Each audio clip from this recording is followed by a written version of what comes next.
Hello, folks. Welcome back to World War II TV and the last one before the weekend. And we have looked at the German Widerstandsnetz with Michael Ackerman, and we have did some early live streams from the beach itself. But what we've never done on World War II TV is look at Omaha Beach through the use of maps and kind of following troop movements across colorful maps. Well, today we correct that situation. Stephen Clay is back to talk about the U.S. 1st Infantry Division assaulting Omaha Beach on D-Day. So I'll bring him in now. Good morning, where you are, Steve.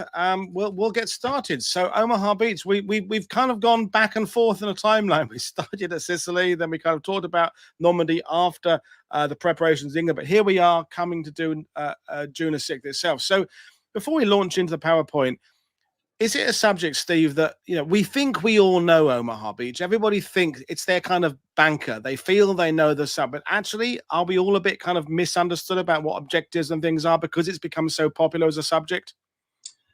I think to a degree, yes. Those folks that have made a study of Omaha, like John McManus and Joe Belkowski, those guys understand it. Clearly. But I think, if you just have a cursory understanding of not just Omaha, but one of the things I really wish I could have done is gone through the preliminary planning process for Omaha Beach, because in a discussion, a heavy discussion of the terrain, I think it would be much more understandable to folks in terms of what happened and why it happened the way it did. I'll just give you one example. I'll address this in the briefing, but the idea, I think for some people, the idea that the whole focus of Omaha Beach is to get everybody ashore, and we lose sight of what are the real objectives for Omaha Beach, and it comes down to the 5 draws, Yep. The exits. And I think that kind of gets missed by a lot of folks, particularly if you just have a cursory description of what happens at Omaha Beach. So I think that's probably the key thing. The objectives aren't to wipe out the Germans or reduce the Widerstandsnetz or anything like that. It's to get those draws open so that you can get more troops, more tanks, more artillery, more supplies forward to head off to Berlin. Well, you've given me a fantastic idea for a panel discussion. Perhaps you, Joe Balkowski, maybe get Niels Henkemans in to discuss the German side and just talk about the terrain of Omaha Beach and some of the considerations the Allies faced, and indeed the Germans. But that we'll do another time. We'll bring up the PowerPoint there. So, folks, kind of far away with questions as we go along, but I'm going to hand over to Steve to take us through the 1st Division on D-Day. So, fantastic subject. I'm looking forward to it. So, over to you, sir. Okay. Well, if you can go ahead and go to the next slide. Well, before I even talk about this, let me remind folks or tell folks that this, as you might guess, is a very complex.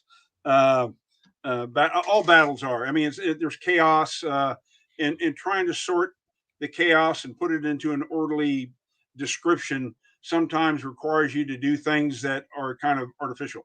For example, there's going to be a number of times where I have to bring you forward in the fight and then take you back to bring you forward again, because different things happen, at different places on the battlefield. And if I don't do it that way, it becomes really confusing. So just kind of keep that in mind. The other thing I would say is that I typically, because these presentations I developed for the Combat Studies Institute for soldiers, I tend to use, military jargon, and I also tend to use military times. So if you don't know what 1400 is, well, draw out a little thing and it'll tell you what time that is. But I typically will use military times, which for most Europeans isn't a problem. But for a lot of Americans, sometimes that can be a bit of a problem if you're not already military or something like that. So I just throw those two things out. Normally, when I do this presentation, I talk about the preliminaries. And when I say the preliminaries, it's kind of what I referred to early.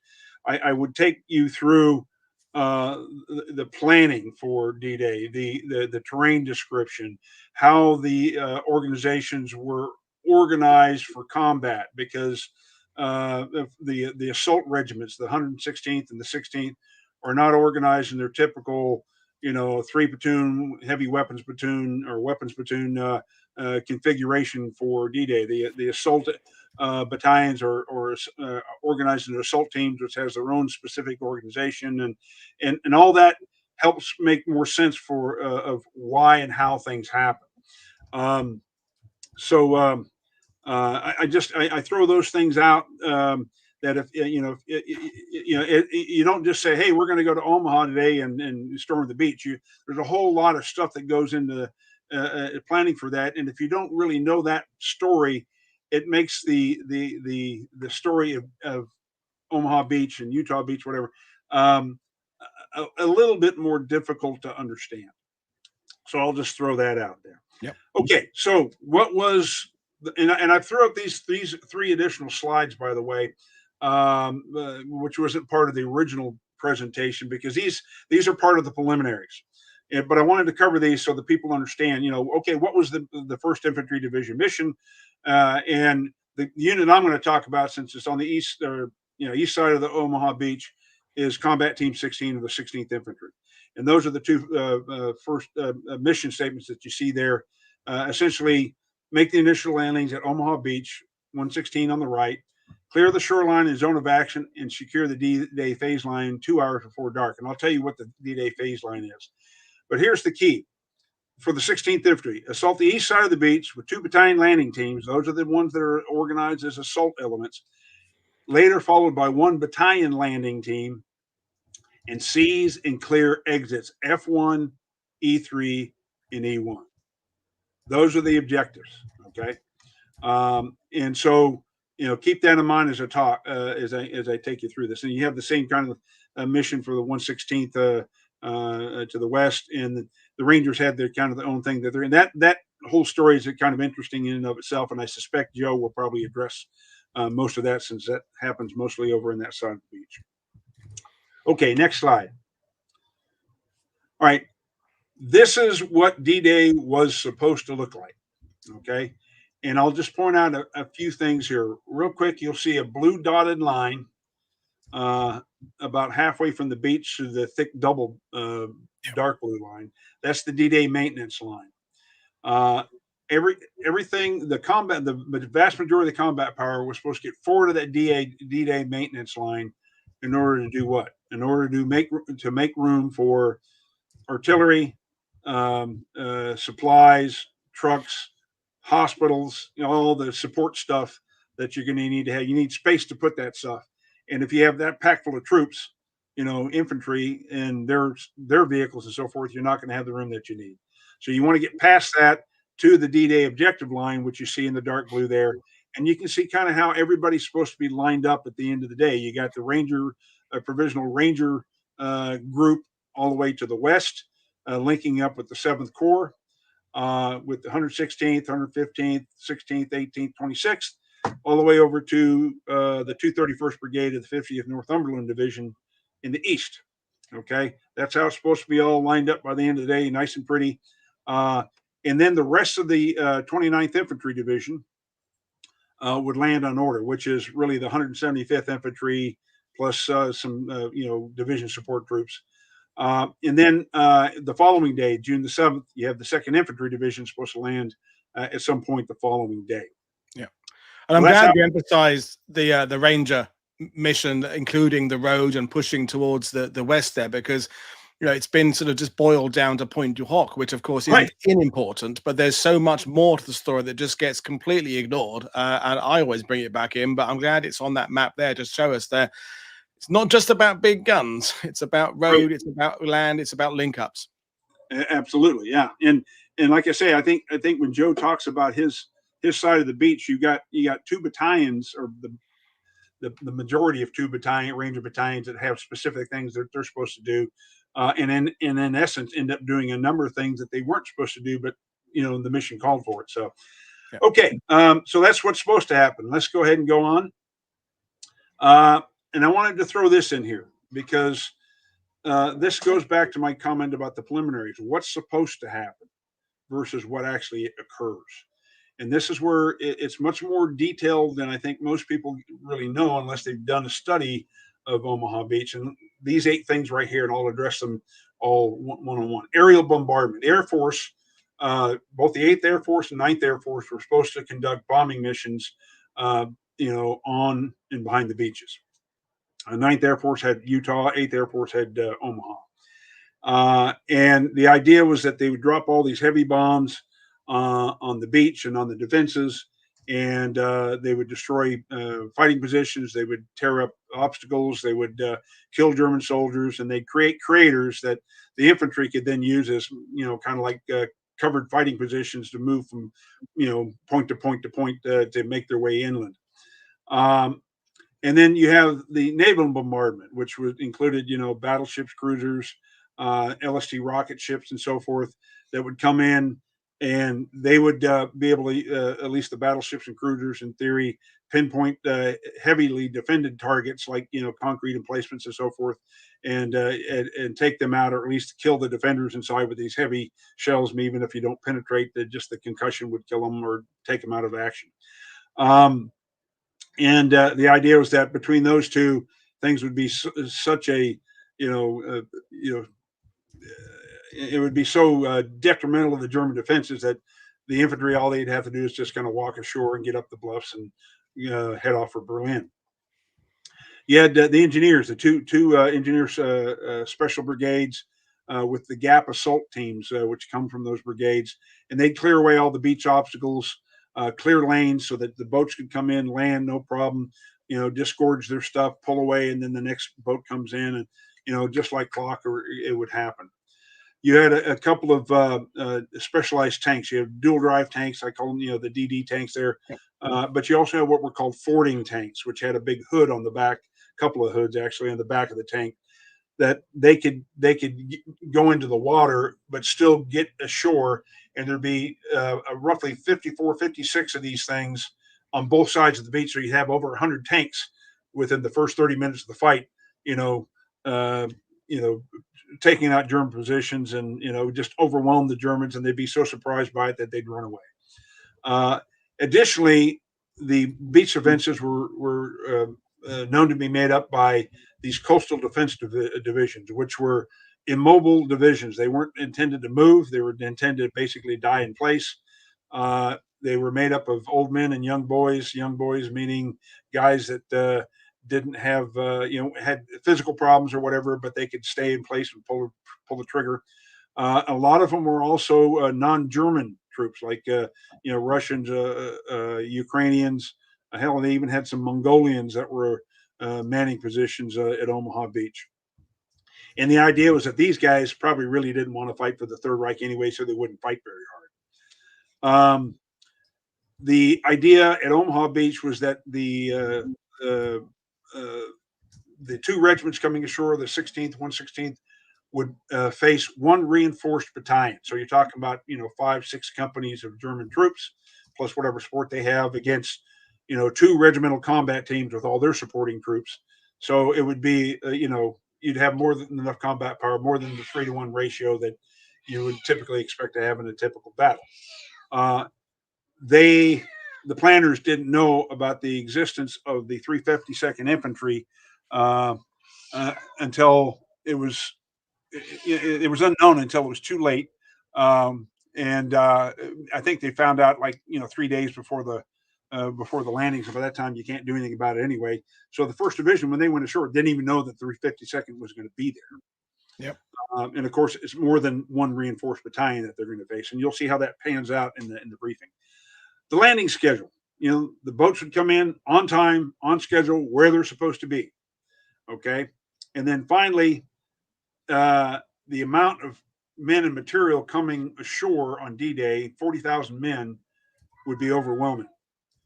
As it turned out, only the last assumption would turn out to be accurate. All the 1 through 7, none of that panned out the way it was supposed to, and you'll see how that comes into play here in the later slides. Okay, so that's kind of what's supposed to happen, how it's supposed to happen in very broad detail. Let's talk about what actually does happen. This is what I'm going to talk about. I'm going to talk about the fight for the beach.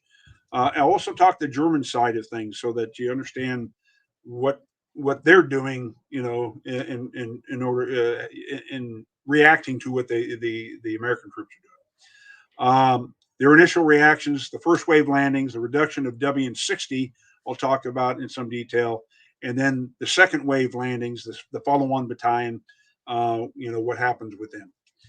By that time, we've got troops up on the bluffs. What happens as the battle moves inland?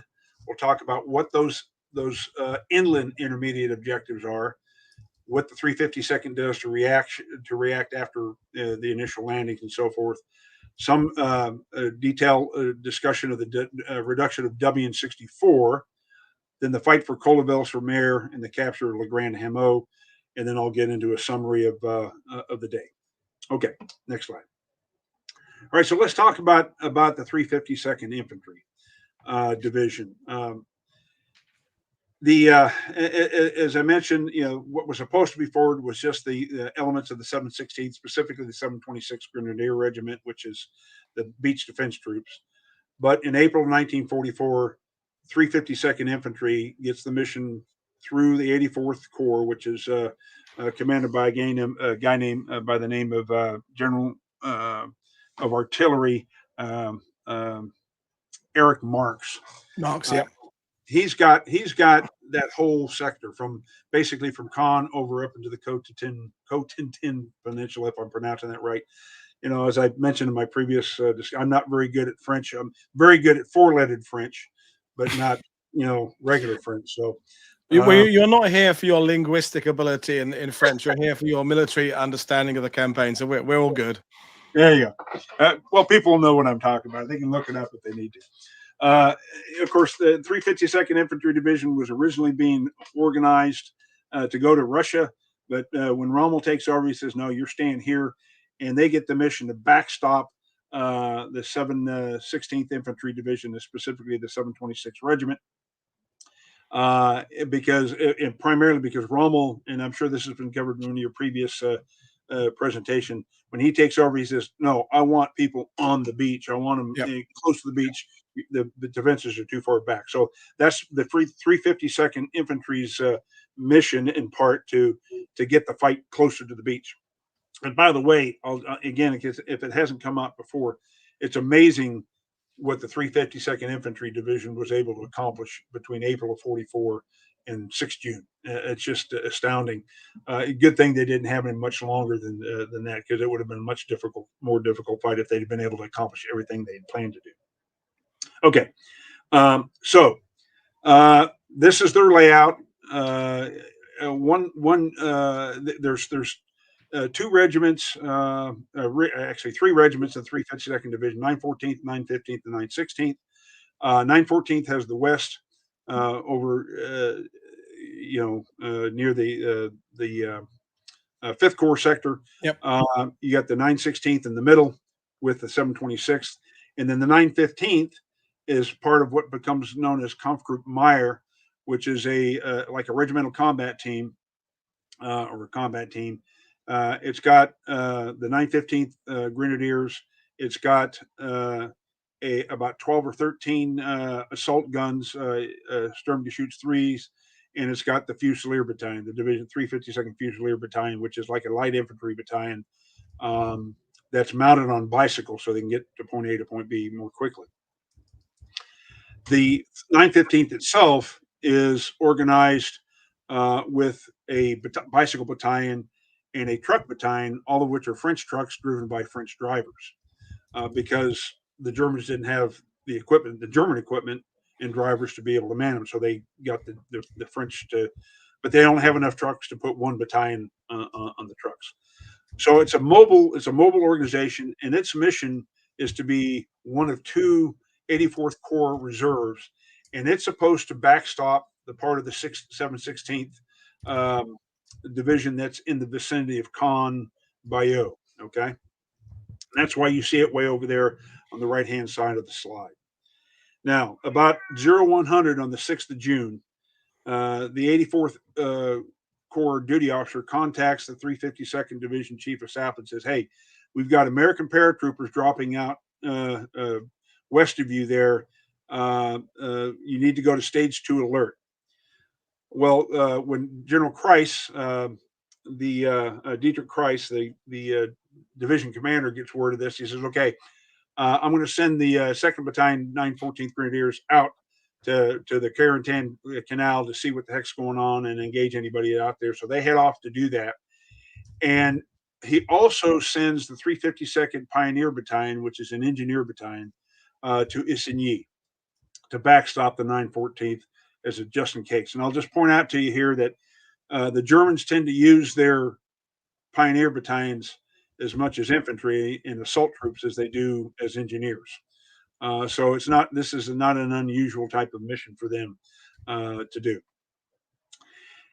Then he also contacts Colonel Meyer, Kurt Meyer from the Kampfgruppe Meyer, and he tells him, "Hey, I want you to move Kampfgruppe Meyer from where you are to Saint Jean de Hay, because I want you to be more centrally located in case something starts having more more heavily happening to our north and northwest here, or to the west and northwest here." So he gets the mission to move from where you see there in that assembly position, which is actually really kind of just east of Bordeaux off the map, but that's where I've got him on the map, to move to Saint Jean de Hay. And then he tells Meyer, "Hey, on your way past to Litry, and you can see the 352nd Division headquarters in the south there, Yep. center mass." He says, "When you get to past Litry there, I want you to peel off and come up and talk to me." So Meyer goes up and talks to Kreis. Now, keep in mind, Kreis has done this without telling General Marks, because that's really Marks. Marks has a string on that Kampfgruppe. That's his reserve, but he's telling Kreis is telling Meyer, "Hey, I'm moving you," without telling Marks that he's going to do it. So Meyer gets there and they have a meeting. And during the meeting, he kind of gives him a rundown. "Okay, here's what I'm expecting you to do. And oh, by the way, here is a radio frequency I want you to monitor, because if I need you to do something else, I'm going to call you on that frequency. So I know that Marks or OKW, which is the German command in the West, isn't listening in on us, because I'm not really supposed to be telling you, what I'm doing with you, or telling you I'm really not supposed to be doing what I'm doing with you. So in case they're monitoring the radio traffic, I can tell you without fear of being compromised there." So Comfort Mark starts to move, and then about 0500 is when you have the coastal positions start to reporting the American ships appearing offshore. They're detecting them, and it's at that point that Colonel Ernst Goth, who's the commander of the 916th Grenadiers, alerts his guys to the next level and starts moving them up even closer to the beach. So and actually there's a story, they've already issued all of their ammunition. They weren't supposed to do that already, but Kreis had them do it. So they're full up on ammunition, not only rifle ammunition, but machine gun, artillery, everything. They're ready to go to war now. So Kreis is a pretty smart guy. He's not taking any chances. And he and Marks both, by the way, he and Marks had a pretty good relationship anyway. And he and Marks both felt that the invasion was coming pretty soon, and felt that maybe there's a little bit more of a lackadaisical atmosphere higher than them, that maybe it wasn't going to happen as soon as it did. So they were kind of preparing for this anyway. Okay, about 2:50 in the morning, Task Force O, which is the Navy task force with the battleships and the troop ships and so forth, they arrive in their positions about 12 kilometers offshore of Omaha Beach. And keep in mind, as you know, it's a stormy morning. It's rainy. It's misty. The waves are high and so forth. So visibility isn't really great. Well, about 0550, the Navy starts moving in to start their bombardment, and it's about a 40-minute bombardment. And again, due to visibility problems, most of the heavy artillery on the battleships and the cruisers and whatever ends up going over the beaches and landing inland, killing French cows, French farmers, maybe a couple of Germans, and tearing up some farm fields and whatever. Doesn't do much good. The rocket ships, which were supposed to get in close to shore and land their rockets on the beach, in the defensive area. Only one of the 9 gets close enough to be able to land its rockets, some of them anyway, on the beach. The other 8 of them, the rockets just land in the ocean. So that doesn't do any good. Well, what about the aerial bombardment? Well, once again, because the visibility is bad, they decided to fly a little bit further inland because they didn't want to drop bombs on the boats and stuff. And of course, they're supposed to start their bombardment about 0600, which is only 30 minutes before the troops are supposed to arrive right at Omaha Beach. Well, a little bit means about 3 to 4 miles, with a B-24, and so they drop about 1,200 tons of bombs. Once again, killing French cows, tearing up hedgerows, farmhouses, and maybe a few Germans, but not much in the way of real damage. Certainly not to the beach. So that doesn't do any good either. So all of that is planned for becomes a failure. There's no craters on the beach and all the rest of the stuff that was supposed to happen. No torn up obstacles, no barbed wire gone. The beach defenses are pretty much intact at this point. Okay, let's go ahead and go to the next slide. Now, a few things here about this slide. First of all, this is what the landings were supposed to look like. Okay, you have the 2nd Battalion coming in at Easy Red, the 3rd Battalion coming in at Fox Green, 2 companies forward, E and F Company at Easy Red, followed by G Company, and then L and I companies, followed by K Company coming in on Fox Green.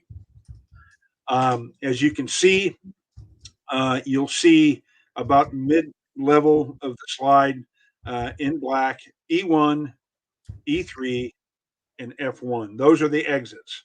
E1 is also known as the St. Laurent Draw. E3 is known as the Colleville Draw, and F1 is known as the Caborg Draw. Those are the objectives. Those are what the infantry has to capture so it can be opened up to get the supplies and ammunition stuff forward.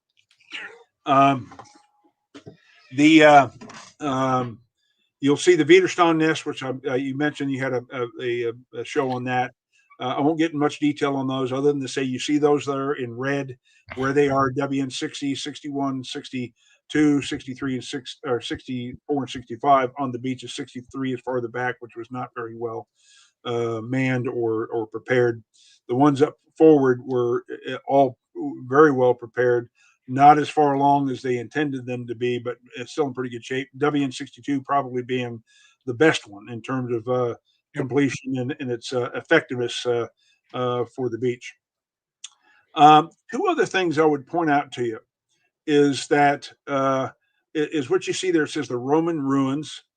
You'll hear me talk about that a little bit. It's the nickname for it that somebody came up with on D-Day. That's what it commonly gets referred to. It really is actually a kind of a resort home or a nice big house that had been demolished by the Germans, but it had a stone wall around it, which kind of resembled maybe a Roman fort, and that's probably where the nickname came from. But it is a location that people could identify as a fixed position on the ground for navigating and whatever else, and where their people were supposed to go. Same thing with what I point to there, called the Resort Villa. Okay, that was like a small hotel originally. The Germans were actually using it as kind of a barracks, a sleeping quarters, or whatever. Wasn't defended or anything.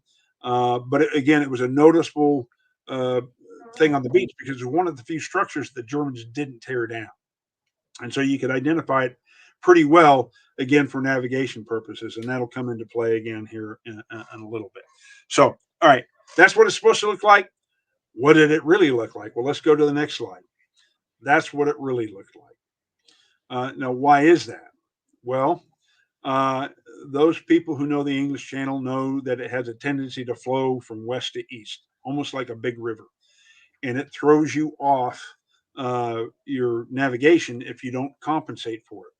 Now, the coxswains, who happen to be both American and British, all of the LCAs that the 16th Infantry use, which is a British landing craft that happens to be more heavily armored than the LCVs, all the assault teams in the initial companies were in LCAs with British coxswains. All the coxswains, regardless, were briefed on this drift problem.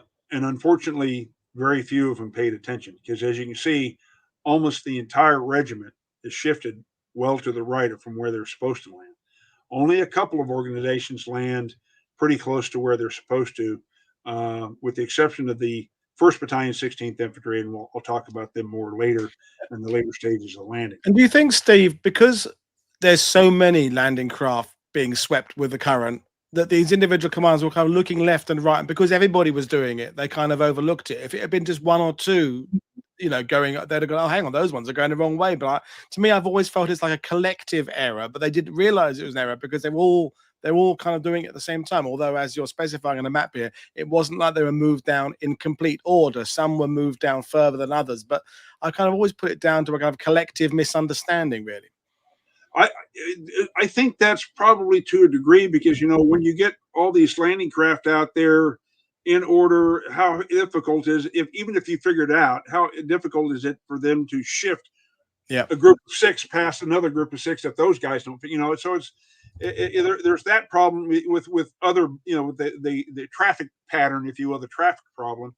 But also, keep in mind, in part anyway, it's because they start 12 kilometers out and it's rainy, it's misty. You can't, you've seen some of the pictures from D-Day where you see the low hanging clouds and, and so you're watching for things, but as you're coming in, all of a sudden you're looking and all of a sudden I see the bluffs, and all of a sudden you realize, oh, we're way too far to the left here. And in some cases it was just, what can you do? Now, I'll talk about a couple instances where company commanders actually do something. In one case it works, in one case it doesn't. But I would point out to you on this slide here, you'll see I Company up in the upper right-hand corner. They end up 4 kilometers to the west, or direction to the east, at Port-in-Besson. Okay, and I'll talk more about how I Company gets back to closer to where they're supposed to be. But look at the one circled in red. That's E Company 116th, or part of them, about four sections of them. They're supposed to be way down, the beach with the 116th. They're probably at least, 2-3 kilometers off as well. So, it was a problem. To make matters worse, and again, this goes back to the terrain thing, is the way the channel flows, it creates these things called runnels, which is almost like a creek. It cuts a path, or cuts a trough through the beach, left to right. And in and of themselves, there aren't a huge problem if you land on the beach when it's 400 yards out and you come to a runnel. It's just a ditch with water in it that probably will go from your hips maybe up to your shoulders, but you can wade through them. When you come in a little bit later and you get dropped off from a landing craft, not on the beach, because that happens to, and I'll talk about that specifically with E&F Company. They drop them off into the water and they're already up to their shoulders in water. They hit a runnel and they go down. Or if they get dropped off the front of the ramp into a runnel, which happens, they got 60 pounds of equipment on them. They go straight to the bottom. If they can't get it off in time, they drown. And that happens to a number of soldiers on this side of the beach. I'm not sure if that was a problem over on the west side or not, but it certainly was on the east side. Okay, so I bring those out to kind of illustrate some of the problems just getting to the shingle. And I'll address that here right now. And I'll show you a picture here shortly of kind of what the shingle looks like. But it's fist and larger size rocks that are built up along the edge of the beach that are at a slope. And you can't drive a tank over them. If a tank gets up on it, it just spins the wheels. They can't get up. So all the tanks are stuck on the beach until the engineers can get in there and clear that. Now, it makes a pretty good, cover and concealment because it is at that 45-degree angle. The problem is if it has mortar rounds or artillery rounds or Nebelwerfers land on it, it also creates a lot of secondary projectiles that'll kill and wound your troops too, which does happen. So it's not the safest place to be, even though it's good for small arms fire. Okay, next slide, please. All right, so let's talk about what actually occurs during the landings here. Now, first off, let me just refer you to that picture in the lower left. That structure you see in the background below the buffs in front of the promenade road there is the Roman ruin. So you can kind of see that low wall there, and you can see the structure in the back that's been taken down by the Germans. That road that you see, the promenade road, is a dirt road, but that, as you see it now, has been improved by the engineers. This picture's been taken after D-Day sometime, a day or two, three, whatever it was. And as you can see, they've taken, for some reason, some of the shingle and they've placed it along the side of the road there. If you look closely at that shingle, you see these large rocks. That's what the shingle looks like on the just off the beach there on that slope. Okay. Now, uh, I want to talk initially about the Second Battalion over on the right. They're landing with E and F Company, and I just need to point out to you, I made a mistake here. If you look at the slide, you'll see E Company behind E Company minus the 116th. You really need to flip flop those two because E Company 16th comes in first. That was a misreading on my part. So you got E and F Company coming in at Fox Green. They were supposed to come in on Easy Red. E Company first. Commander by a guy named Ed Wazinski. Ed is a he's been with the regiment since it was at Fort Devens back before the war started. Very good company commander. He brings his guys in. The boats bring the guys in, and as they're coming in, he sees the resort villa on fire, and he turns to his coxswain and he says, "Hey, we're way too far to the left. We need to get back over to Easy Green." The guy refused to make any turns, and so they go in at Easy Red. Well, close to Easy Red because they get dropped off by the coxswains in the water. So not only do they have to get across the beach, they got to get through the water and the runnels and everything else, and then finally get up to the beach. Well, they were unloaded, like I said, into the surf, and they had a whole bunch of problems just getting to the shingle. Bottom line, I won't get into all the details of it, but it was a very harrowing trip for all the soldiers. Out of 183 soldiers in E Company that landed at that time, 105 of them never make it to the shingle. They're either killed, or I should say, 105 of them don't make it to the shingle because they're either killed, wounded, drowned, whatever. Only one section, and that's that section that you see in the Easy Red area where it says E16 with the two dots. That's the first assault section under a guy named John Spalding, which I'll talk about more here in a little bit. So E Company becomes somewhat, well, essentially at this point, other than that one section, is combat ineffective. Now, more of them will get their stuff together and get up to the bluffs later, but right now they're pinned down largely in front of WN61 and WN60. The F Company, under a guy named John Finke, Captain John Finke, lands 3 sections to the left, 3 sections to the right. They experience essentially the same thing that Wazinski's company does, except for they're pretty much split. They suffer a lot of casualties as well, even more than what E Company experiences. They have more people killed, especially. And as you can see on the slide there, you see a bunch of little blue blocks that are all jumbled up there. That's those guys from those two companies that are pinned down along the shingle and basically accomplishing nothing at this point because of the firepower that's being thrown at them. Again, they essentially have 3 Widerstand nests that are actually, pinning them down. So there's a hell of a lot of firepower coming in at those two companies. By the way, F Company under Finke, only 2 officers of the company make it to the shingle, either unscathed. One of them is Finke, and Finke is going to be wounded a little bit later on the day. His first sergeant will take charge, a guy named Ted Lombarski, who I knew. and he's going to end up wounded. So by the end of the day, F Company has about 20 guys who are combat effective. They still have their weapons and can do something, but they end up being the security platoon for the 2nd Battalion command post. That's all they basically accomplish on that day.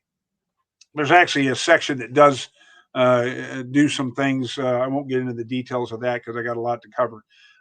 But F Company doesn't really accomplish much beyond that. Now let's go back over to Spaulding. I talked about him. E Company, first section under John Spaulding. He's got an assault section sergeant by the name of Philip Stresick. Very, very capable combat leader. He's been with the regiment for a long time. Spaulding is a new guy. He comes to the regiment while they're in England. So he's got a very good, competent assault section sergeant to help lead this platoon. Well, or this section. They actually get put very close to the beach, out in the surf, but not very far. And it only takes them 15 minutes to get from the edge of the water to the shingle. Now, why is that? Well, if you look at where they land almost halfway between WN64 and WN62. And the vast majority of the combat power of those two Widerstand nests are pointed outward. So there's not as much firepower coming into that part of the beach, which is where E Company was supposed to land in the first place. Okay. So Spaulding and his guys, they get to the shingle. And even so, out of 33 guys, he still loses 12 guys killed or wounded getting there. But very quickly, they get out their Bangalores, they pop it, they blow a gap in the wire, they get through the gap and move to the Roman ruins and move along that wall that gives them some cover. And then from there, Stresick moves forward with a guy, and they do a recon forward, and he finds his way through the minefield. In fact, there's a story about how he goes through the minefield, and these are shoe mines, with the little 3 prongs that pop up, and Anyway, he gets through them, and when he makes his way through, he comes back, he signals Spaulding to bring Spaulding and the rest of the section forward. And Spaulding points out to him he's standing on a shoe mine. And Stresick says, "Yeah, don't worry about it. It didn't go off the first time I stepped on it either." That's a cool character. Anyway, so they're the first guys through the wire, past the promenade road and up to the edge of the bluffs. And they actually move up the bluffs about halfway and hunker down. Okay, so we've got our first penetration there of the promenade road, like I say, to the bluffs. Well, the follow-on company for the 2nd Battalion's G Company under a guy named Captain Joe Dawson, and Dawson's company lands pretty close to where they're supposed to land, very close to where Spaulding lands, and they actually put them right on the beach. And they also get to the shingle very quickly, about 10 minutes. He gets the entire company up to the shingle. And they start popping Bangalores to make additional gaps through the wire. And they get through and move the vicinity through the Roman ruins, past the minefield. And Dawson halts them there short of that. And he moves forward with a couple of guys. And he finds Spaulding about halfway up the bluffs. And they have a meeting. And during this discussion, Dawson says, "Okay, look, I'm going to take my guys and I'm going to take out WN62. His original mission was Colaville, by the way. But I'm going to take out WN62. You need to go take out WN64. They agree on that, and they move off to go do those missions. Now, I'll get back to Spaulding later, but just suffice it to say that Dawson, for whatever reason, ends up not taking out WN62, and I'll explain what happens with him in G Company here in a little bit. Now, about the Gap assault teams. The Gap assault teams, they're coming ashore just after the initial landings, and they go to work to start clearing these gaps. But as you imagine, they're staying out on the beach. Okay, they're not moving to the shingle. And I say they're not. Obviously some of them do. They say, "This is crazy. I'm going to go to the shingle," whatever. But a lot of those guys stay out there trying to clear these gaps, blow the obstacles and all that sort of thing. And they take very, very heavy casualties. Even so, they're able to clear during the day about 4 gaps, very few of which are as wide as they want them to be. But once they clear the gap, they put up these panels that signals to the coxswains where to land and dump their stuff. Well, obviously, there's too many boats coming in to be able to all use those gaps. So, those guys, the gaps generally get used to move vehicles through, and then troops just going to have to make their way as best they can when they come with the follow-on assault elements. Okay. Last point I'll make on this slide is you'll see in the middle top is the 16th Infantry Advanced CP, and this has got Lieutenant Colonel Matthews, the regimental XO, as well as part of the regimental headquarters and some commo guys and whatever else was on it. It's 102 people on this particular landing craft. It's an LCM, a little larger. And they come into the beach, and they get short of the beach. They're in the water, and they start moving forward. Well, Matthews is right close to the front, if not in front, and he only gets about 4 or 5 paces when he gets drilled right in the head with a bullet, and that takes him out. The rest of the organization continues to push toward the beach, and when by the time they get to the shingle, 35 of the 102 have been killed or wounded. All of the radios that they needed to use to be able to do command and control with the battalions have either been waterlogged or they've been shot up. So a guy named Pinder, who's a Tech 4, starts running around trying to find radios that they can use to communicate.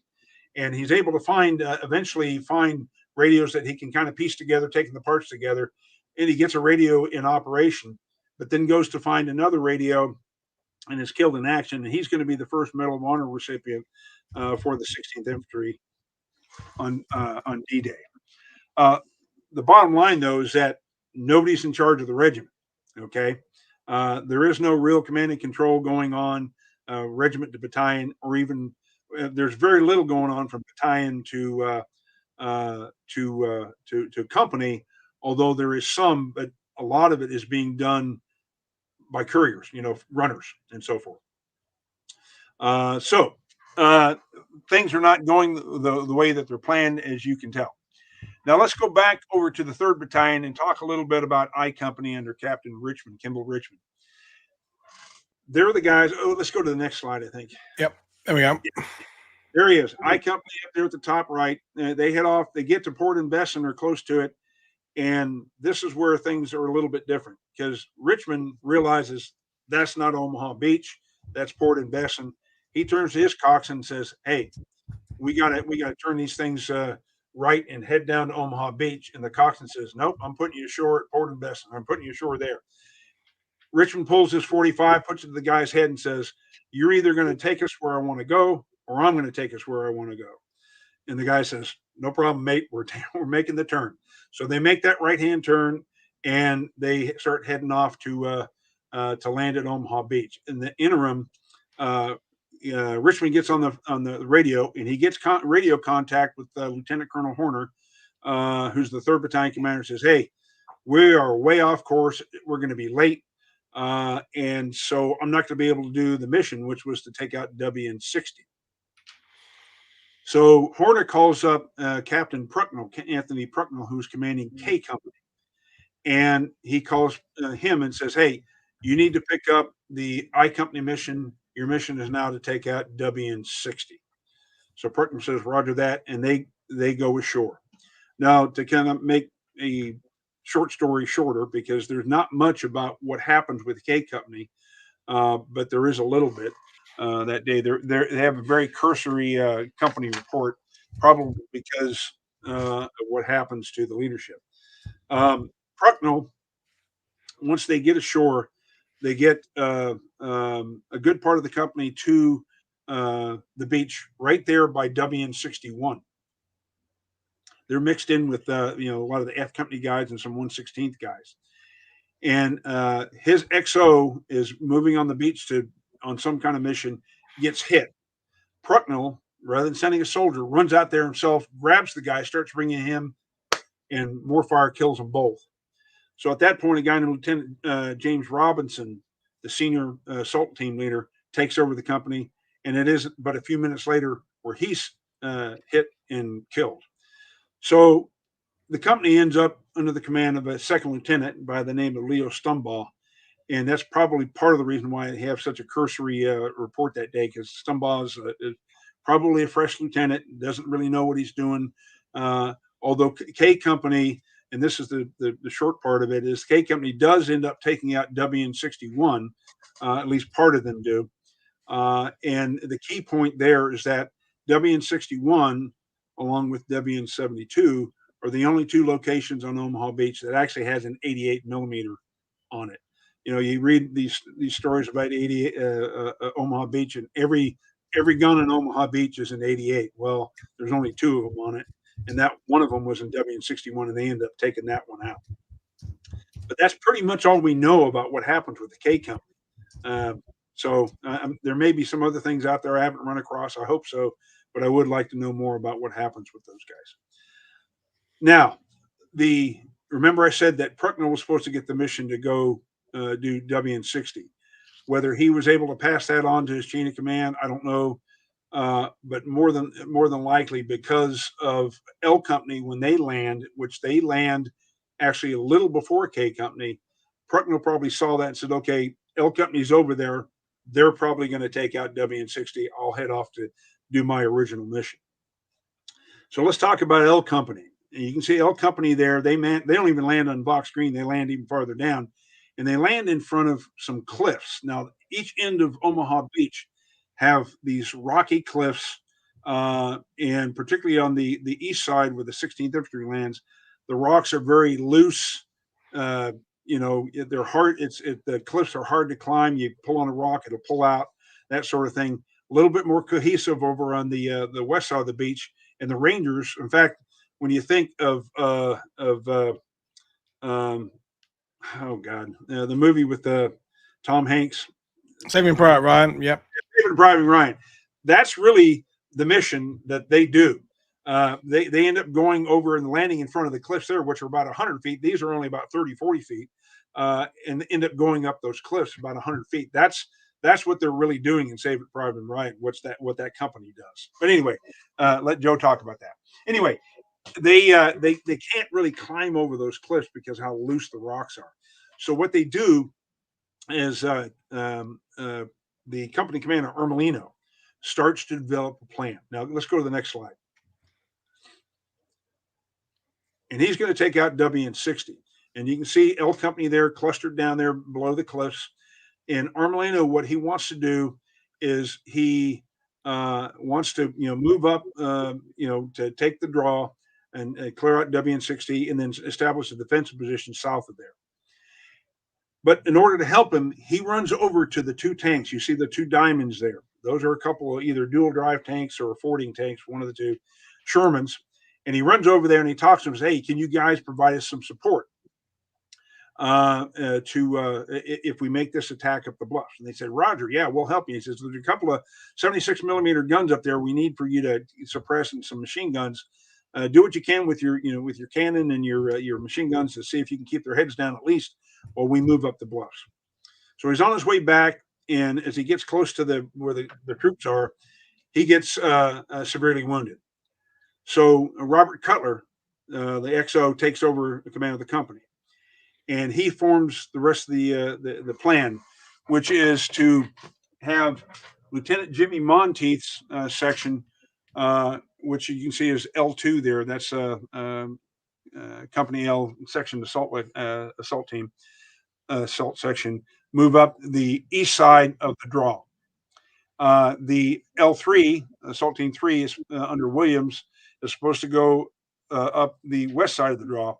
And then L1 is supposed to go up another gully to the farther to the west under I'm trying to remember his name, Lieutenant Kenneth Klink, up that gully. So you got three assault sections making this attack, and they would turn you know, east to take out WN63. Well, it doesn't quite work out that way, but this is the way it does work out. So it works out pretty well anyway. Cutler tells Monteith, okay, look, we're ready to make this assault. Go over to the tanks and talk to them about where we want them to shoot. So Monteith does this a couple times. He runs out there, talks to them, comes back, goes back out there again. Second time, he climbs up on one of the tanks and he starts helping them direct fire toward the things that they need to shoot. In the meantime, M Company, which is the heavy weapons company of the 3rd Battalion, arrives with heavy machine guns and heavy mortars. And they set up and they start providing firepower into WN60 as well. By that time, things are set. Monteith links up and they move out. Monteith's section moves up exactly where they're supposed to. They get up, they turn east a little bit. They bump into WN60, end up taking a lot of fire, and they kind of get pinned down initially while Williams' section moves up the west side. They move past WN60, run into another German position outside the main position, take them out, and then they pick up that trail and move across another road and start setting up a defensive position there south of WN60. That in the meantime, Monteith is able to break free of WN60, move past them, and move into the defensive position where Klink and Williams have already set up. So they get most of those two sections into that defensive position.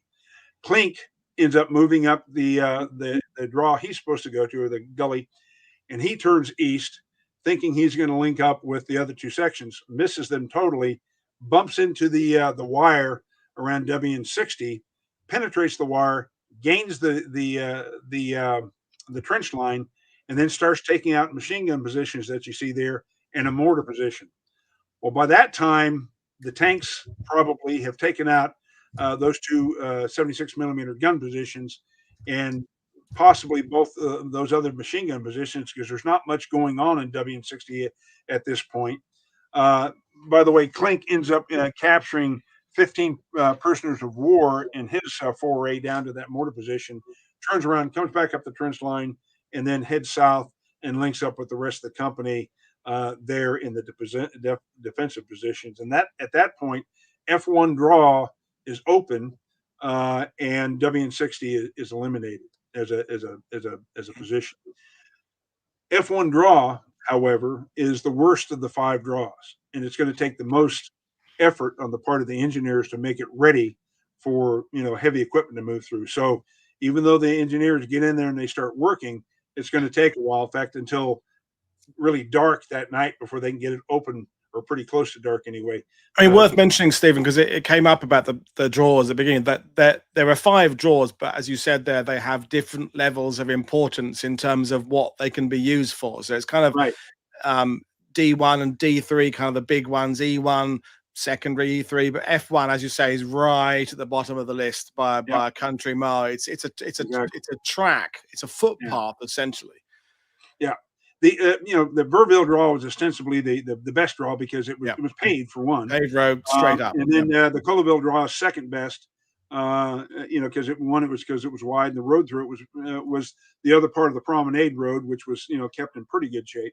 And then the other two were kind of equal.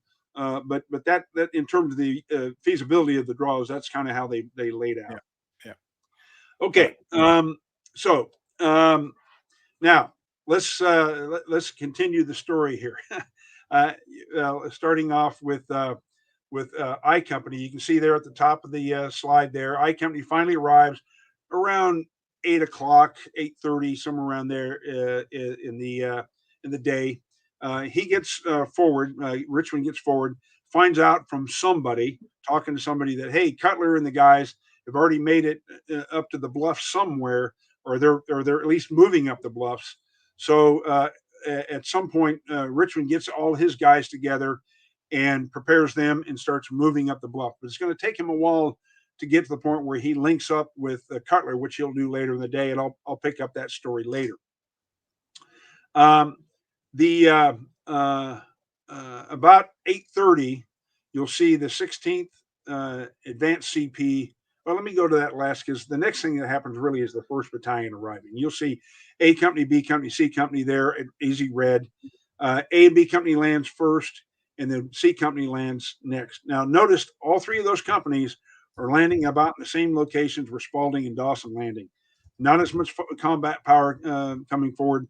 Some of that combat power has been eliminated by Dawson and Spalding on a couple of machine gun positions. And probably by this time, Spalding at WN64 is in the process, or will be in the process very soon, taking out WN64. Key point is they land all three companies on the beach. They get to the shingle very quickly, have to blow very few Bangalores, to get, because there's already holes there from other people, but they do blow some. They move up past the Roman ruins, and by about 9:30, you've got one complete, more or less, with whatever few casualties they sustain, battalion up on the bluffs. Okay, that's really good news, because these guys are in pretty good shape and can do a lot more than the broken companies of a 2nd and 3rd Battalion. Although in reality, they're not going to accomplish as much as you might think they're going to, and you'll see how that pans out later in the day. Okay, so that's kind of the situation by 9:30 in the morning at on the east side of Omaha Beach. In terms, you've got part of 3rd Battalion up on the bluffs, got a penetration there. You got a section with E Company, and then a battalion on the bluffs as well. And then this collection of EFK Company that are clustered down there in the vicinity of WN61 at this point, not really doing a whole lot. G Company, as you can see, Dawson is down there about halfway to Colaville, roughly, and we'll pick his story up here shortly. Next slide. Okay, so what's it look like by around 10:30 to noon? Well, on the east side of Omaha Beach, you can see there's three major penetrations. You got the 3rd Battalion off to the right, or remnants of the 3rd Battalion. You got E and G Company heading for Colaville, and you got the 1st Battalion led by A Company, who's really kind of blocking their the 1st Battalion's right flank, heading south for the coastal road. That next road you see down there is the coastal road. That is also a paved road, high-speed avenue of approach. So they're heading to grab that for obvious reasons. Now, you also, if you notice, in the vicinity of WN65, the west side of Easy Red, you've got the 2nd Battalion, 18th Infantry. That's the first part of the 1st Division coming ashore, and that battalion ends up taking out WN65. So by this time, 4 of the 5 resistance nests are neutralized. WN62 is still in fighting position, fighting shape, and like I say, that's a story in itself, and it's blocking the Colaville draw very effectively. But you've got the St. Laurent draw and the Caborg draw open, and you've got the engineers working in there for the reasons that they're there, which is to open them up for heavy traffic. Okay, so that's what's happened on the east side. West side, next slide. You can see the 116th and the Rangers have also had 3 major penetrations. You got the 3rd Battalion, 116th, there between WN65 and 66, heading for St. Laurent. You got the 5th Ranger Battalion and C Company, 116th, that are on the east side of Verville, and the 2nd Charlie Company, 2nd Battalion. That's Tom Hanks' guys that have taken out WN72. Their mission, by the way, was originally supposed to go link up. In fact, all of them really were to go link up with the folks at Pointe du Hoc, which they're not going to be able to get done today. Okay, so several major penetrations at Omaha Beach. We've got to the bluffs. The bluffs are not necessarily secure, but they're secure enough that we can really start bringing more combat power into Omaha Beach for the rest of the fight. Next slide. All right, now the battle moves inland. As you can see, the slide says, let's go ahead and move on. And we're looking at taking the intermediate objectives, the inland objectives, which are Le Grand Hamo and the Colaville-sur-Mer, for the 16th Infantry, St. Laurent, and Verville for the 116th. Yeah. Again, as I mentioned, you got E1, E1 and F1 draws open. You can see those are in green. You got the green light, kind of at this point. And a couple more of the resistance nest over the 116 side have been taken out, to include W and 73. Okay, next slide. All right, so what's going on with the German side of the story at this point? Well, let's go back in the morning once again, and let's talk about General Kreis here and what's going on with the 352nd Division after they detect the fact that this is probably the real deal. First thing that Kreis does is he realizes, okay, we got a lot of combat power coming on in our sector here. I need to bring Kampfgruppe Meyer back. Well, by this time, with the again, it's daylight.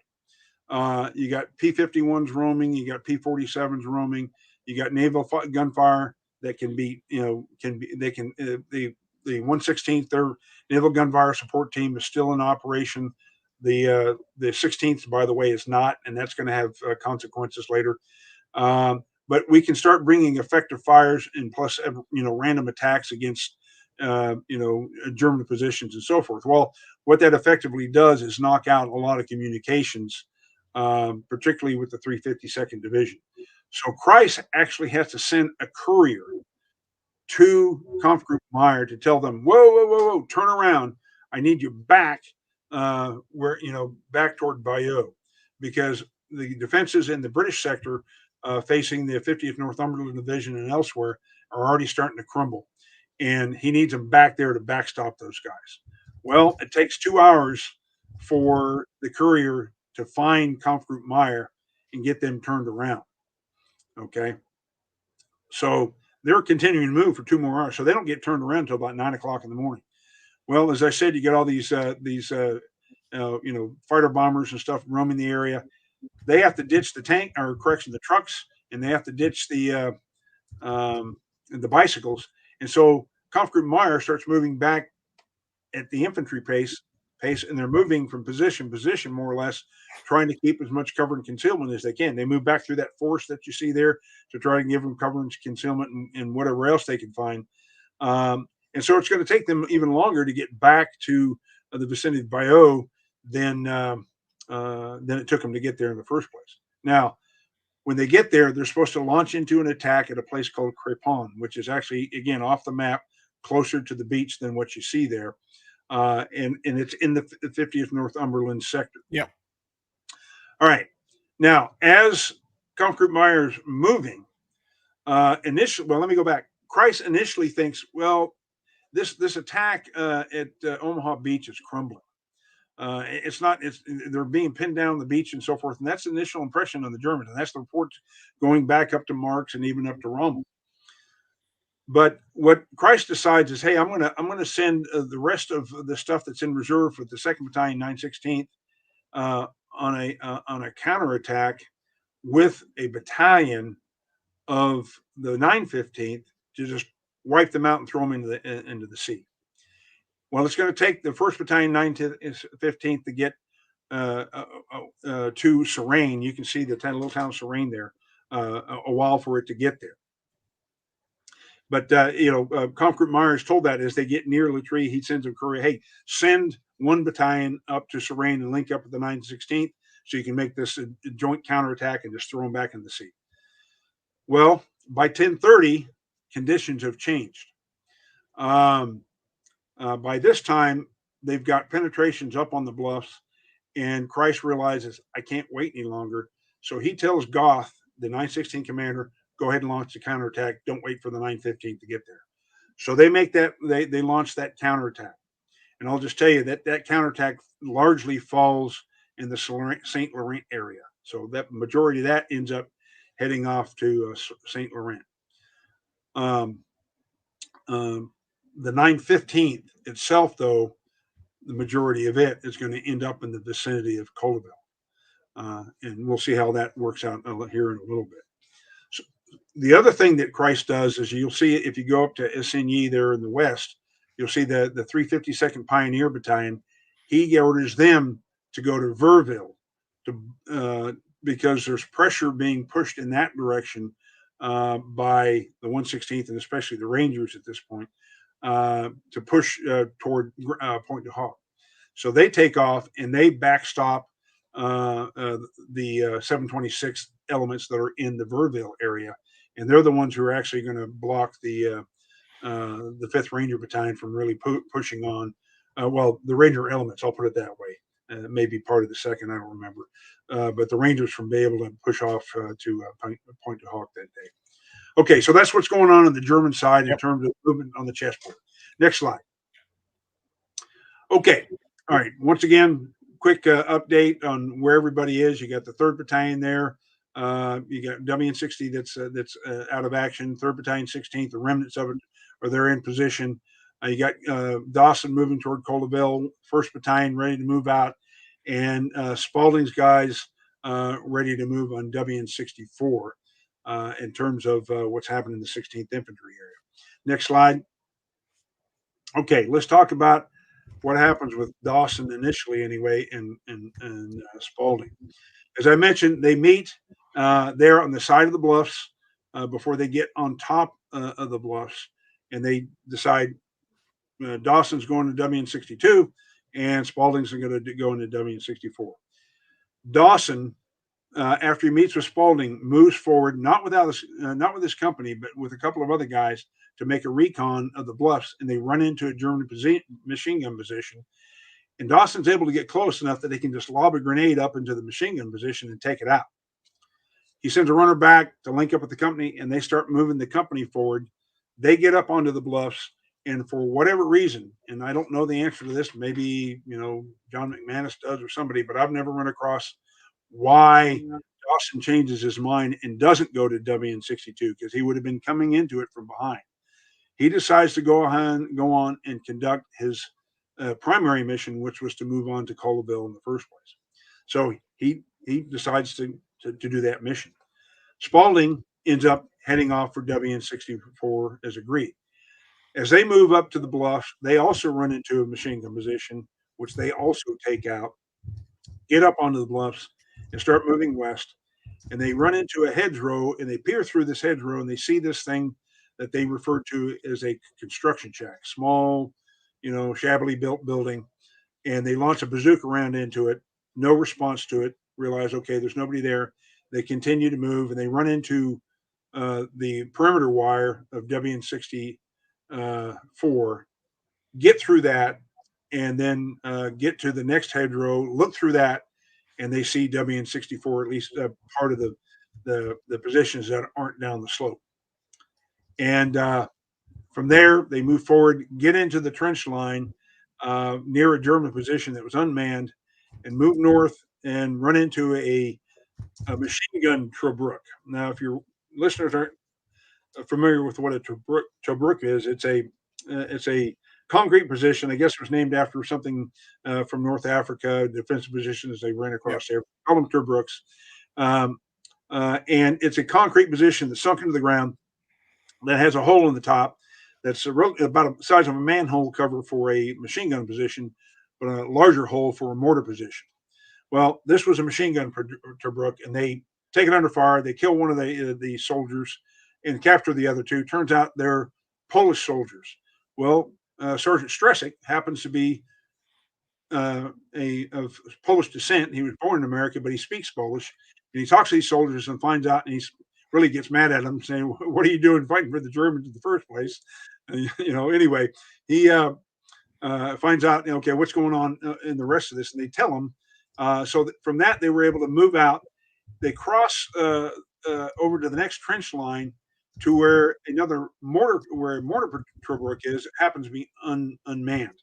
Don't have to fight for that. Regain the trench line, move down the bluff through the trench line, and they run into the 76 millimeter gun that's there, and they take that out. Now, this gun was actually, if you look at the red dot, the purple dot is where the gun was.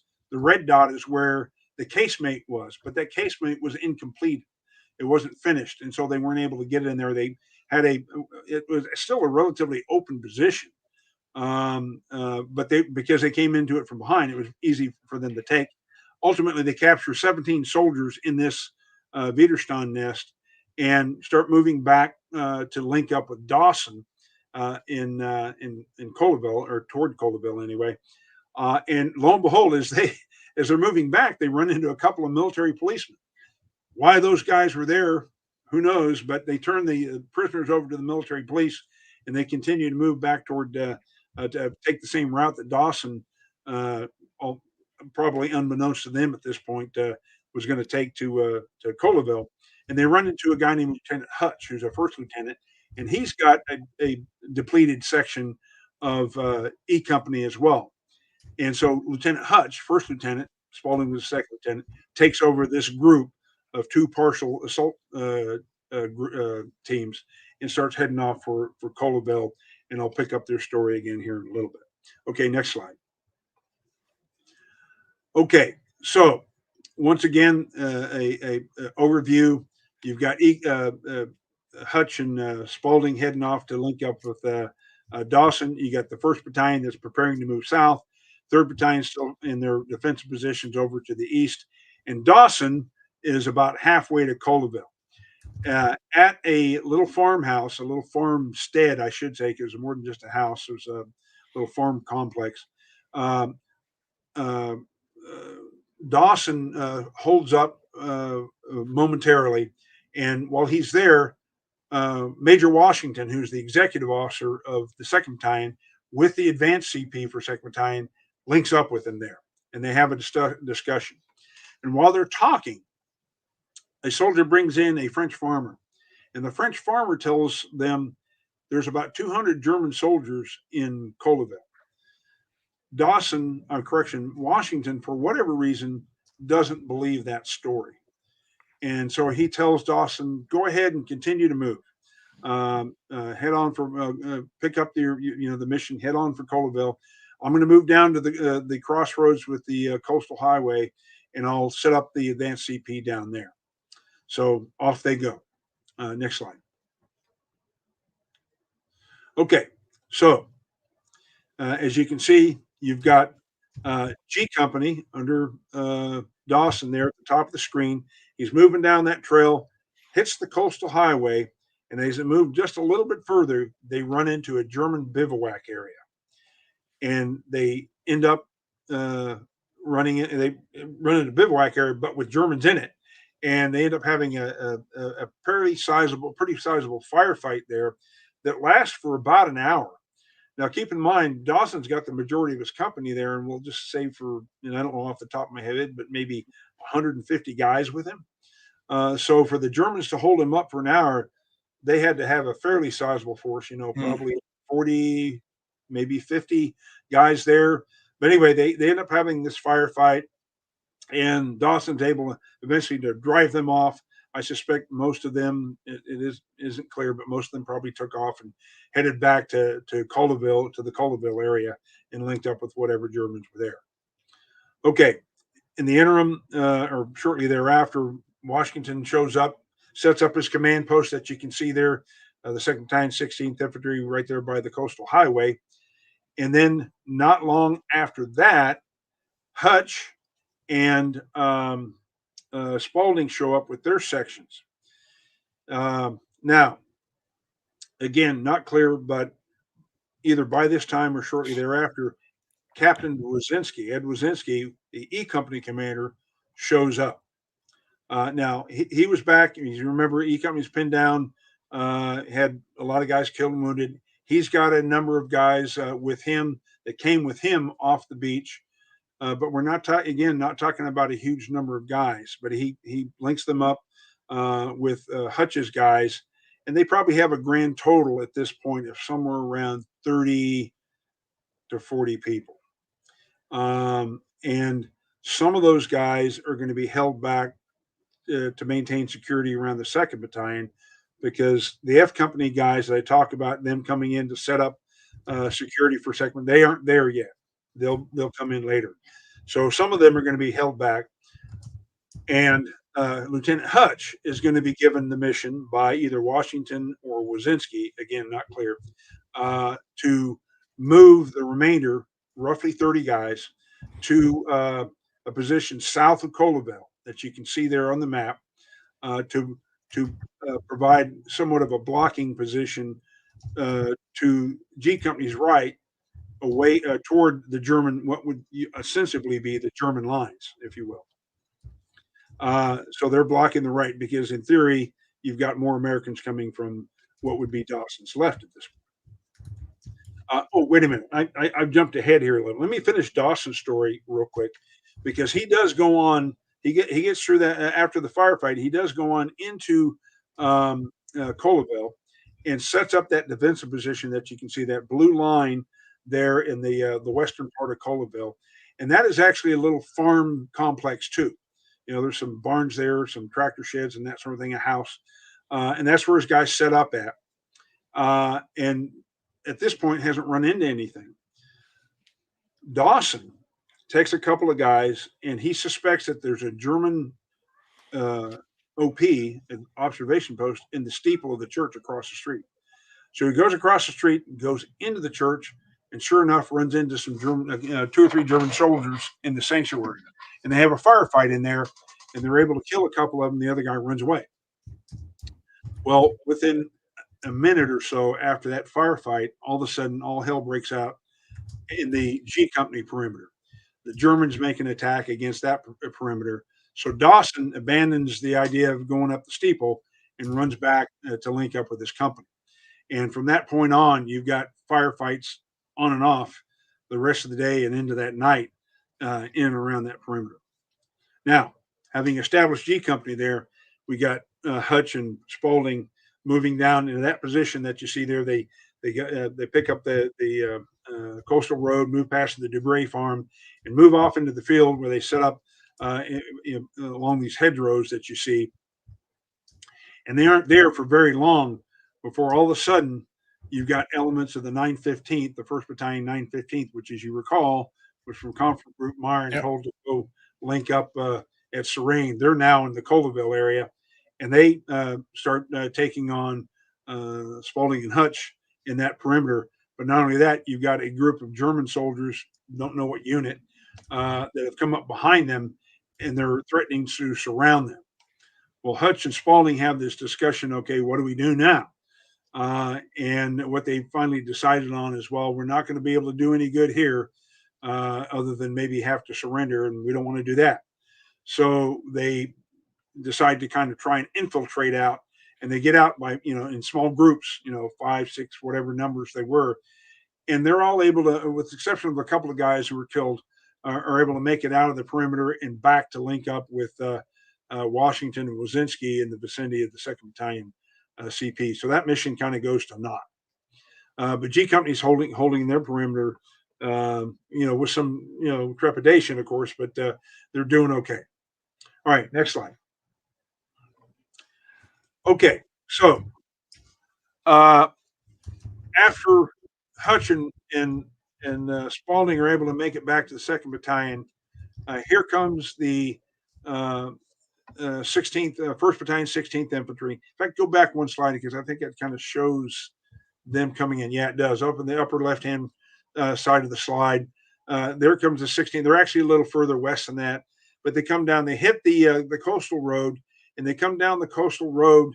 Major Ed Driscoll, who is the 1st Battalion commander, stops off, talks to Washington, and says, "Hey, we're going to pass through here and head off to our original objective area," which they do, and you can see they kind of make that loop and then head back off to the southwest again, and they get pretty close to where they're supposed to be for their D-Day objective. But other than some skirmishing with Germans down there, that's about all the battalion accomplishes during the day. So you have an entire battalion that really isn't much into the fight, and the other 2 battalions are running kind of carrying the load, even though they've been severely attrited. Okay, next slide. And not long after the 1st Battalion passes through, probably within 30 minutes or less, the 2nd Battalion, 18th, who just completed clearing out WN64, comes down more or less the same route that Dawson took, and they come in, pass through that crossroads, but they head to the east and they set up a defensive position south of Colleville-sur-Mer, farther south than what that position shows. I drew that in the map just to uh, um, uh, indicate kind of that they're to the south of them, but it's really more closer to about a kilometer farther south of that of Colleville-sur-Mer. Now I bring that up primarily because now you have a battalion of the 16th off to the west, you get a battalion of the 18th off to the south, and you got the remnants of the 3rd Battalion off to the northeast. So Colleville itself is starting to get somewhat surrounded here, and that's going to have a psychological impact to a degree of these German soldiers. Okay, next slide. All right, now, so what's going on the German side once again? Well, it's predominantly dealing with the 2nd Battalion, 16th, 916th Grenadiers, and Kampfgruppe Meyer. Let me talk about the 2nd Battalion, 916th. As I mentioned, you can see the 2 counterattack arrows there.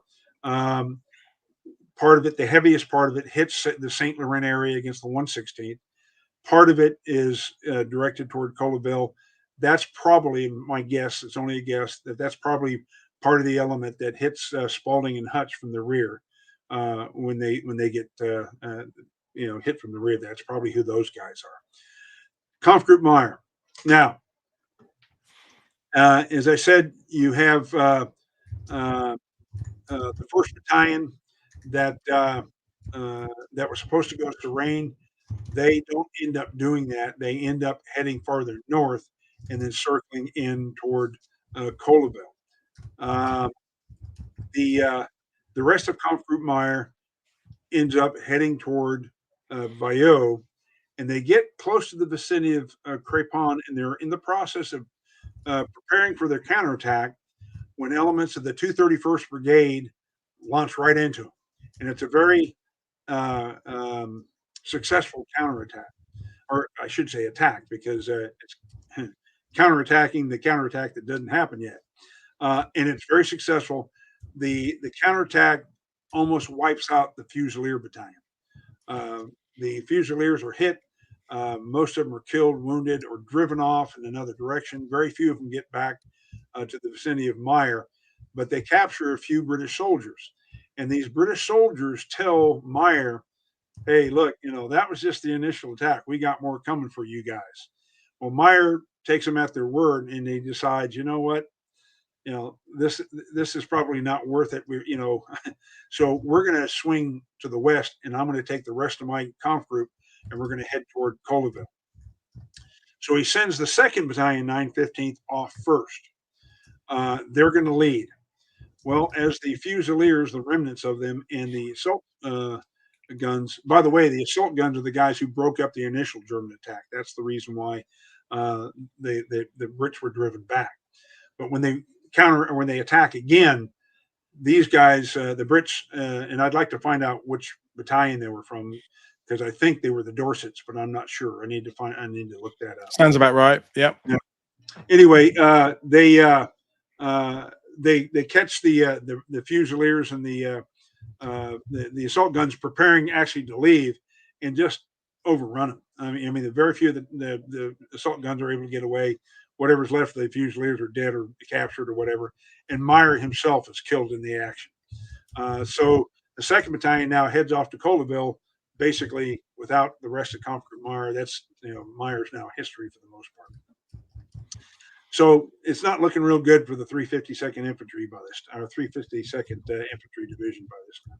Okay, so that's what's going on with the Germans. Let's go back and now to find out what's going on in Colleville.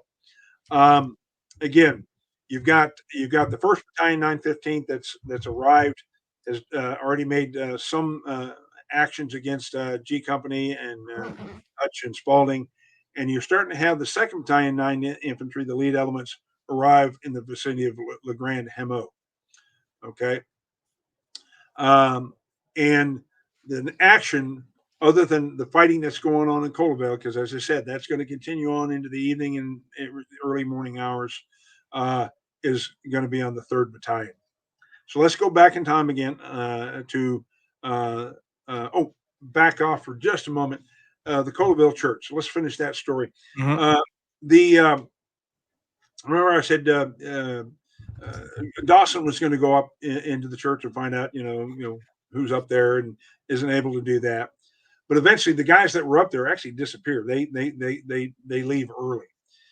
Well, I mentioned also earlier that the Naval Support Gunfire Team from the Navy that was supposed to be supporting the 16th Infantry, those guys were, for all intents and purposes, wiped out on Omaha Beach. They were either killed, captured, became ineffective. They weren't able to contribute anything to the fight. Well, the Navy doesn't know that Colleville is now got American troops in it. But what they can see is they can see the church steeple from the English Channel. And so they decide they're going to take that church steeple out because the Germans are going to have an observation point up there. So they fire 73 rounds of different calibers into Colleville. And they do take out the church steeple, as you can see in the picture there. But they also kill or wound 8 soldiers from G Company, which makes Dawson very irritated. He was very bitter about all of that. Now, how they were supposed to know that there were troops there, the bottom line is they didn't know, and they weren't supposed to know because there was no communication with them. But he always held that against the Navy, even up to his dying day. Anyway, having said that, that's what happens with the church and the Navy, and some things that can go wrong in the middle of combat. The fog of war, as we like to call it. Yep. Anyway, let's go to the 3rd Battalion. Next slide. All right, so let's go back in time a little bit. Around 10:30 in the morning, Cutler's got all his guys up there in the perimeter. He's got about 80 or so, 70 guys that have made it up off the beach. WN60s have been eliminated. And so Cutler decides, well, I can't just sit here and do nothing. So he sends out a couple patrols. And the first patrol he sends out is under a guy named Private First Class Lawrence Melander. And you can see Melander's patrol heads off to the little town of Kayborg, which is kind of a suburb, if you will. It's a little village, separate but very close to Colleville, to find out if the Germans are even in there. So they move toward Kayborg. They actually get into the village, but are very rapidly surrounded and cut off. And the Germans say, basically surrender or die. And so they surrender. So they take Melander and his guys, and they move him south of Kayborg there. And Melander and his guys are with the Germans that night. Well, Melander turns out happens to be a fluent German speaker, and he starts talking to the Germans. They start saying, "Well, where are you from? I'm from Berlin, or I'm from Frankfurt, or wherever. Oh yeah, well I'm from here and I'm from there." And they talk and they visit and they kind of get kind of friendly with each other, more or less, as friendly as you can get as enemies, I suppose. And Melander finally says, "Well, you guys are surrounded. You probably ought to surrender." Well, again, the Germans by this time realize that the Americans are north of them, northeast of them, they're south of them, they're west of them, and Melander finally convinces them that they need to give up. And so the following morning, Melander and his 3 guys walk 50 German POWs into the 2nd Battalion, 18th Infantry lines. All of them surrendered. Now, I don't know if Melander got, a brownie point for that, a Silver Star or Distinguished Service Cross or something, but he certainly deserved something. That was a pretty good feat, taking those guys off the battlefield without a shot fired. Anyway, that's the first patrol. Second patrol is under a guy named Staff Sergeant Burton Davis. And Davis heads off to see if there's any German troops in La Grande Hameau. That's what he's supposed to find out. So they move down that trail, or actually they kind of parallel that trail along the hedgerow. And they get close to La Grande Hameau.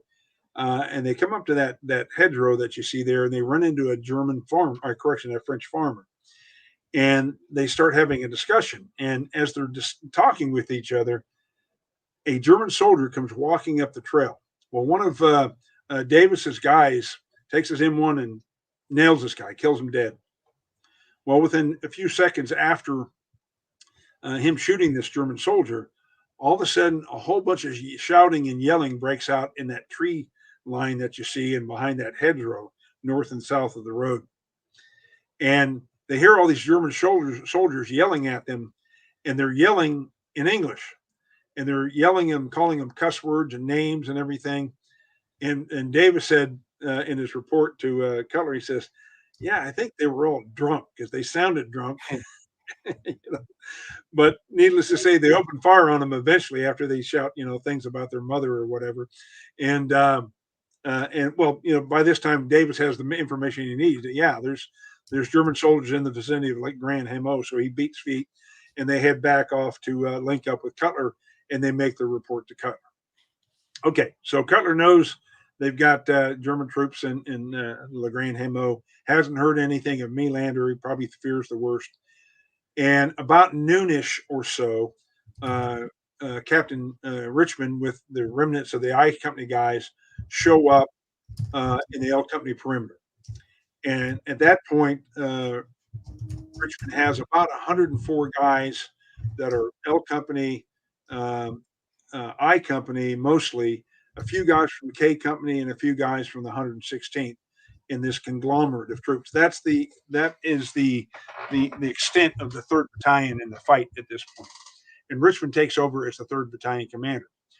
Now, you might ask the question, well, where is the 3rd Battalion commander? Well, that's Lieutenant Colonel Horner. Horner and his command post, they end up landing about where Dawson did, over in Easy Red. Well, between where he's at and where Richmond is about 2,500 meters, okay, 2.5 kilometers. And in between them, those two positions are WN62, whatever the other German positions are along the Colaville draw and, up on this part of the bluff, because there are some to the west of there. So it's going to take Horner and his guys literally till about dark before he can link up with the rest of his battalion, or what's left of it in the vicinity of Le Grand Hamo. So all during this time, Richmond is the guy who's leading the battalion, such as it is. Okay, so Cutler makes his report. Richmond gets a feel for what's going on around him. And let's go to the next slide. Well, what's going on around him before long is a counterattack by elements of the 2nd Grenadier Battalion, 916th, and the 1st Battalion, 915th. And they surround Richmond and his guys and make a very concerted attack against the position. But the battalions, they're dug in and they're able to hold them off pretty well. Well, during the fighting, Lieutenant Jimmy Monteith, and you'll remember him, the guy running back and forth to the tanks down on the beach, decides he's going to do something about a series of German machine gun positions that are putting a lot of heavy fire, particularly into his section. So he leaves the perimeter and he follows this hedgerow line, and he gets close enough to where he can launch a rifle grenade into the first German machine gun position, which he does.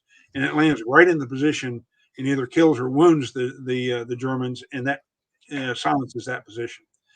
From that position, he moves to the next machine position, and following the hedgerows again, he gets close enough he can actually lob a grenade into the position, which he does, and takes out that position. He hears another position to his south, a machine gun, and he moves along the hedgerows, and once again, he gets at least close enough to use a rifle grenade and launches it into that position. Not clear whether it hits the position or not, but whatever, it ceases the firing from that position, and they don't receive any further fire. So they either ran off or were killed or wounded. Well, he hears one more machine gun position off to the east, so he moves to go take that machine gun position out, and it's about halfway there when that machine gun position actually kills him almost instantaneously. And of course, Monteith is the 2nd Medal of Honor winner of the 16th Infantry in action that day. Well, they're able to hold off the counterattack, but at some point, probably around 1700 or so, they break off the attack and they move away from the 3rd Battalion position. Why they do that at that point, unclear. They probably thought that they couldn't overrun them, or maybe it was more intelligence that more Americans were coming. We don't know. But they break off the attack. Okay, next slide. So around 1730, 1800, Richmond decides that he's going to send out another patrol. It's been, quite a while since Davis was out there. He sends this time Lieutenant Williams, one of the guys who made the original assault of the draw, in the lead with Davis to show him the way. And they take off with about 4 or 5 guys to head toward Le Grand Hemo. And Richmond decides to bring the rest of the 3rd Battalion, such as it is, behind them. And Williams gets into Le Grand Hemo, finds no Germans, and sends a runner back to Richmond to say, "Hey, boss, they're all gone. Bring everybody forward," which they do. And they get into Le Grand Hemo probably around, probably 7 o'clock ish. It's still light. And they set up defensive positions in the little village. Well, while they're there, a German command car comes cruising through, and they fire it up, kill the 2 occupants, and they dig through the command car, and they find maps with German positions and stuff on it, and documents that obviously were of some value. So they packaged it up and tried to get it off as quickly as possible to somebody who really, can can use it. Although probably not in time to anybody can make any real use of it, because again, he can't get it to his battalion commander, yada yada yada. But they have the materials, and anyway, so a little while later, another command car comes through. They fire that one up, and that's pretty much all the action that takes place in Le Grand Hemo. While some fighting is still going to go on in the vicinity of Colleville. Well, around dark, 2100 ish, a company of the 743rd Tank Battalion shows up at Le Grand Hemo. They had come up through the K-board draw. So sometime around 8:30, 9 o'clock, 9:30, they've got that thing open, and they get an entire company of tanks up to Le Grand Hemo and help to secure that position. And that's other than the firefight, the stuff that happens at night in Colleville, and I'm sure other parts of the battlefield. That's kind of the last major action that take place in the 16th Infantry area on D-Day. Okay, so that kind of gives you the detailed picture of everything. Let's go to the next slide, please. All right, so by the end of the day, what do things look like? Well, first off, let's take a look at the draws. With the exception of one draw, all the draws are open on D-Day.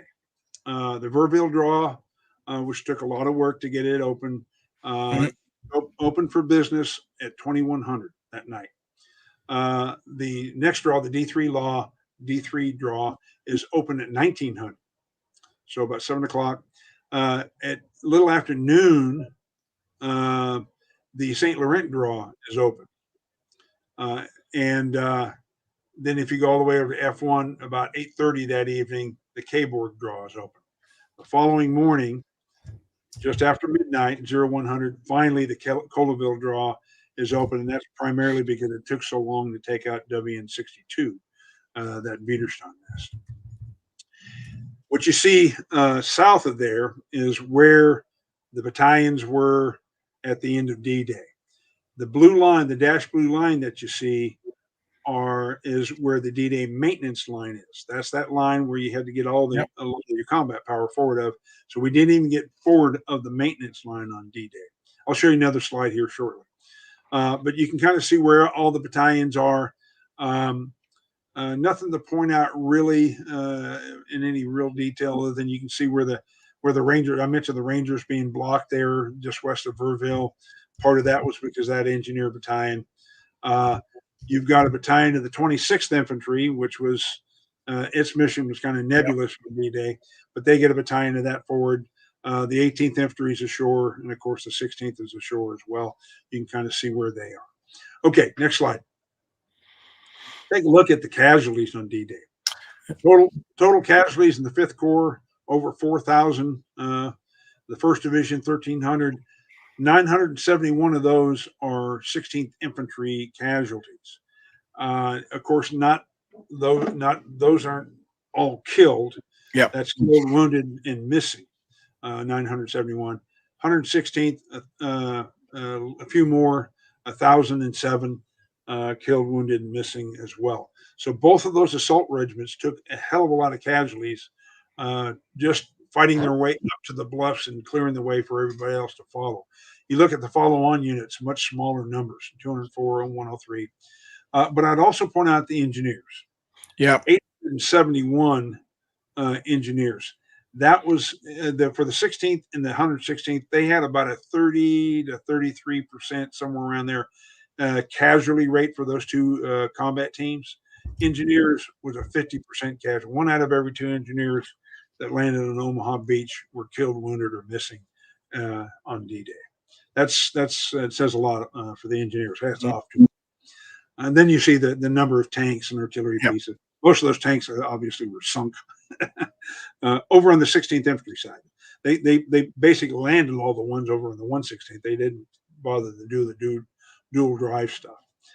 Okay, so that kind of gives you what it cost everybody in terms of casualties. Next slide. Okay, this shows you what was supposed to happen on D-Day. You've seen this slide before. Wherever everybody's supposed to be, their D-Day objectives. I'll point out to you on this, the D-Day objective line where we almost got to. So you can see we got at best halfway to the D-Day objective line on the 6th of June. Next slide, please. This shows you how long it takes to get to the D-Day objective line, which is about 3 more days. Yeah. Sound a lot, but that was a lot of fighting. The Germans, they didn't turn and run. They were fighting pretty hard, pretty much the whole way. So, like I say, and the floods, of course, as well. The flooded Ur Valley that didn't help. Yeah, exactly.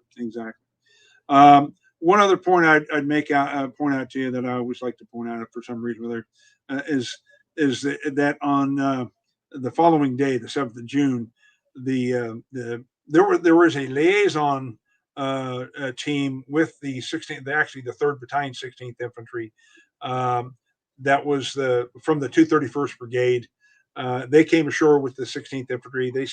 They were in all this fight too, that the 3rd Battalion was in, and they end up going with them to a little town called Hapane on the following day, which is where the 231st Brigade actually links up with the 16th, establishing that line between the 1st U.S. Army and the 2nd British Army. And that's what happens there on the 7th of June. Okay, that pretty much sums up. I will also say one other thing real quick that I think needs to be said.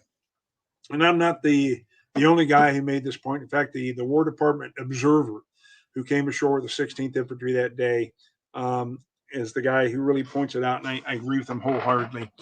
We talked about the plan for D-Day and all these things that were supposed to happen with the Navy and the Air Force and everything else that didn't happen. You could ask yourself the question, so why was it successful ultimately? It wasn't because of the generals. It wasn't because of the colonels and the regimental commanders. It wasn't because of the battalion commanders. It was because of individual soldiers. Yep. And corporals and sergeants and lieutenants and captains who all understood the commander's intent, what had to be done that day. And they did it largely without direction from higher above. That's why D-Day was successful. No, I agree, Steve. It's that it's hard to break it down, but it's the concept of, for me, it's after the plan goes a bit wrong, it's just the falling back on basic fundamental infantry training, the basic bread and butter of being an infantryman, because you see that ability to get better at things as they go kind of off, not off the maps as such, but off that initial assault wave. You know, those movements into the villages of Colville and Saint Laurent in some ways go better than just that initial bit, because as you said, the delivery didn't work into the right place. There was problems with the bombardment, etc., etc. But once they just get down to solid, you know, what they've been training for months and years, and that's where the 29th and the 116th are equally proficient, when you just get back to the solid job of basic soldiering, and the same across in the British and Canadian sectors. But we will leave things there because you've got things to do. You've been talking. It's an absolute tour de force performance, Steve. Fantastic stuff. And we'll bring you back another time, because it's been great talking to you. Can I make one more comment real quick? Really, kind of two, really. First off, just kind of a clear point. That's when I say that's what made D-Day successful, I want to say that's what made D-Day at Omaha Beach successful. Yeah, no, we knew what you meant. Yeah, exactly. But to add to what you just said, I would also add that you know, it does come down to the basics, and like I said, it's you know, understanding that it comes down to the basic leadership skills.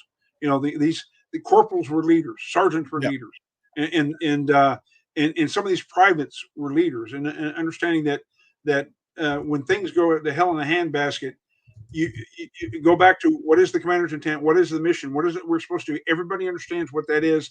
If the boss gets killed, you pick it up and drive on with it, and you know what you're supposed to do, and you take the initiative if the plan goes to crap to do something else that's going to work. Yep. You don't necessarily stick to it, or you don't sit there and twiddle your thumbs and wait to be told what to do, which unfortunately, well, maybe unfortunately, fortunately in our case, is what so many of these armies do in totalitarian environments, where they're not allowed to use their initiative. Whereas the American soldier, the British soldier, Western soldiers in general are allowed to use initiative and pick up the ball if the leader, you know, falls. So I just wanted to emphasize that. Good point. Well, we'll bring things to end, let you have a break. Folks, I'll be back in after the weekend. 2 shows on Monday. It's all on YouTube. Click like and subscribe. Buy my guest books. Visit their websites. Do everything you can to support me and them. I will see you all after the weekend. This is Paul Woodadge of World War II TV saying enjoy your weekend. Cheers, everybody. Bye.